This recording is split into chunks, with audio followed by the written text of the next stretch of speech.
Selamat pagi dan semangat pagi. Salam sejahtera bagi kita semua. Hidup bersama yang dijiwai Roh Kudus. Matius bab 5 ayat 13 sampai 16. Garam dunia dan terang dunia. Kamu adalah garam dunia. Jika garam itu menjadi tawar, dengan apakah ia diasinkan?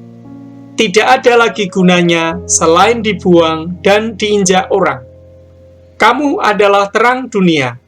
Kota yang terletak di atas gunung tidak mungkin tersembunyi. Lagi pula orang tidak menyalakan pelita, lalu meletakkannya di bawah gantang, melainkan di atas kaki dian, sehingga menerangi semua orang di dalam rumah itu. Demikianlah hendaknya terangmu bercahaya di depan orang, supaya mereka melihat perbuatanmu yang baik dan memuliakan Bapamu yang di surga. Lukas bab 23 ayat 33 sampai 43. Yesus disalibkan. Ketika mereka sampai di tempat yang bernama Tengkorak, mereka menyalibkan Yesus di situ dan juga kedua orang penjahat itu, yang seorang di sebelah kanannya dan yang lain di sebelah kirinya. Yesus berkata, "Ya Bapa, ampunilah mereka, sebab mereka tidak tahu apa yang mereka perbuat." Dan mereka membuang undi untuk membagi pakaiannya. Orang banyak berdiri di situ dan melihat semuanya. Pemimpin-pemimpin mengejek dia, katanya, "Orang lain ia selamatkan, biarlah sekarang ia menyelamatkan dirinya sendiri, jika ia adalah Mesias, orang yang dipilih Allah." Juga prajurit-prajurit mengolok-olokkan dia. Mereka menunjukkan anggur asam kepadanya dan berkata, "Jika engkau adalah raja orang Yahudi, selamatkanlah dirimu." Ada juga tulisan di atas kepalanya, "Inilah Raja orang Yahudi." Seorang dari penjahat yang digantung itu menghujat dia, katanya, "Bukankah engkau adalah Kristus? Selamatkanlah dirimu dan kami." Tetapi yang seorang menegur dia, katanya, "Tidakkah engkau takut?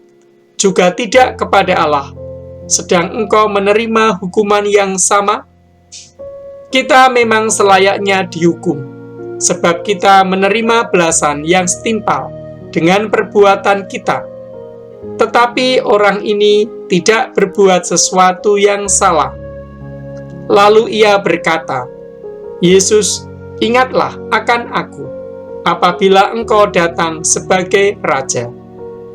Kata Yesus kepadanya, "Aku berkata kepadamu, sesungguhnya hari ini juga engkau akan ada bersama-sama dengan aku di dalam Firdaus." Pertanyaan: apa yang dilakukan Yesus pada saat diolok, dicemoohkan, dan dihina? Tindakan apa yang dilakukan Yesus yang membuat masyarakatnya lebih baik? Berdasarkan yang dilakukan Yesus, apa yang dimaksud dengan garam dan terang dunia? Semasa hidupnya, Yesus berkeliling mewartakan kasih Bapa dengan menyembuhkan orang sakit, mengampuni orang berdosa, dan membuat mujizat-mujizat yang lain. Tindakan Yesus itu membuat keadaan masyarakat yang selama ini tidak terperhatikan menjadi lebih baik. Itulah gambaran perwujudan ajaran Yesus mengenai garam. Peneguhan. Ketika dianiaya, dicemoohkan, dihina, Yesus tidak marah, tidak membalas. Malahan Tuhan Yesus mendoakan mereka, "Ya Bapa, ampunilah mereka, sebab mereka tidak tahu apa yang mereka perbuat." Inilah salah satu contoh tindakan Yesus yang merupakan terang dunia. Tindakan Yesus tersebut memberi terang bagi mereka yang suka marah, mendendam, membenci, dan balas dendam yang sering dilakukan kebanyakan orang. Sebagai murid Yesus, kita diperintahkan untuk menjadi garam dan terang dunia. Sehubungan dengan itu, kita perlu turut ambil bagian dan mengusahakan semampu kita untuk membangun keadaan masyarakat menjadi lebih baik dan memberi teladan akan perilaku kasih dan damai. Kamu adalah garam dunia. Jika garam itu menjadi tawar, dengan apakah ia diasinkan?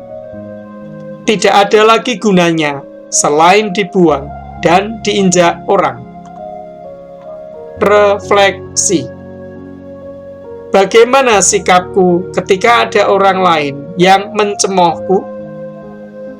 Bagaimana sikapku ketika teman-teman berbuat curang? Sekian dan terima kasih.